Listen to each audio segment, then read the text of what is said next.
याचं कारण असं आहे, दादरच्या ठिकाणी पाहतोय महापालिकेचं या ठिकाणी पोस्टर लागलेलं आहे। सर्व नागरिकांना सूचित करण्यात येते की सदर ठिकाणी पशु पक्ष्यांना खाद्यपदार्थ टाकण्यास सक्त मनाई आहे। सार्वजनिक गर्दीच्या ठिकाणी पक्ष्यांना उघड्यावर दाणे घातल्याने बुरशीचा संसर्ग होऊ शकतो, त्यामुळे नागरिकांना श्वसनाचे आजार उद्भवू शकतात।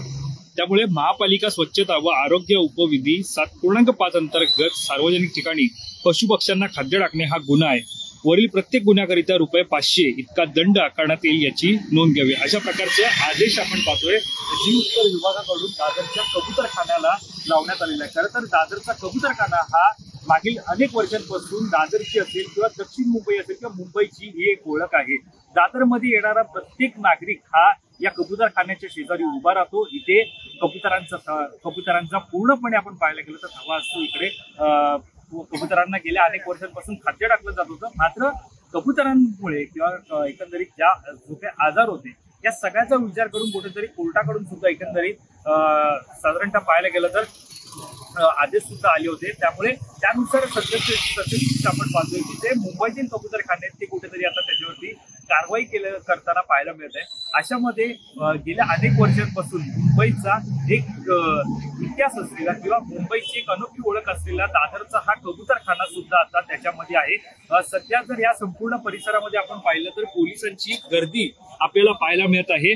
पोलिसांची गर्दी ही एक या कारणासाठी होती की थोड्या काही वेळापूर्वी या ठिकाणी महापालिकेचे अधिकारी असतील कर्मचारी असतील ते दाखल झाले होते। या कबूतरखान्यावरती हा जो तुम्ही समोर कबूतरखाना पाहतात या कबूतरखान्यावरती जाळी टाकण्याचं काम त्यांच्या मार्फत होणार होतं, जेणेकरून जे कबूतर आहेत ते या जाळी या कबूतरखान्यामध्ये येऊ नये, त्यांना जे अन्न टाकलं जात होतं खाणं जे टाकलं जात होतं ते त्यांना टाकू नये या सगळ्याचा विचार करून इथे जाळी टाकण्याचं काम जे केलं जाणार होतं।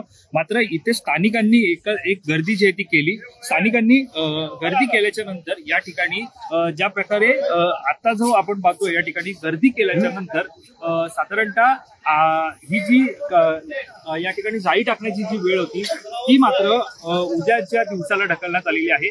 त्यामुळे आता आपण पाहतोय की एकंदरीत उद्या साधारणतः या उद्याच्या दिवशी या ठिकाणी आपण पाहतोय जो मागचा कबूतरखाना तुम्ही माझ्या मागे पाहतात तो कबूतरखान्यावरती आपण पाहतोय उद्या या ठिकाणी जाळी टाकण्याचं काम जे होणार असल्याची माहिती सध्या समोर येत आहे।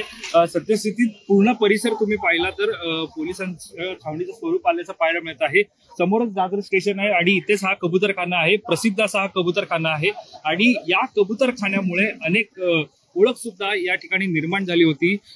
साधारणतः माहितीपूर्ण असा हा कबूतरखाना होता, मात्र आता कुठेतरी या सगळ्या कारवाईमुळे महापालिकेच्या एकंदरीत जी या ठिकाणी ही कारवाई होणार आहे त्या पार्श्वभूमीवर कुठेतरी हा मुंबईची ओळख असलेला मुळात दादरची ओळख असलेला कबूतरखाना इतिहास जमा होणार का हे असा प्रश्न आता उपस्थित झाला। दरम्यान या सगळ्यावरती आपलं लक्ष असणारच आहे।